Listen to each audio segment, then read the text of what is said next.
not my issue to fight. I believe. So what's your issue to fight?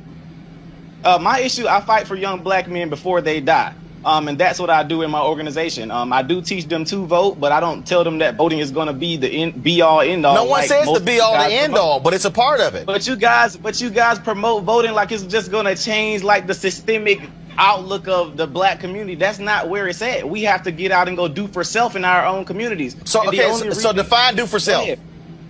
When I say do for self, you shared one of my tweets, my videos, and I was actually a big fan of yours, but you shared one of my tweets when I said black people need to stop begging the government and go and do for self out in our communities. You shared the video and called me an idiot. I didn't see anything idiotic about that statement at all. So when you say do for self, like what? Explain that.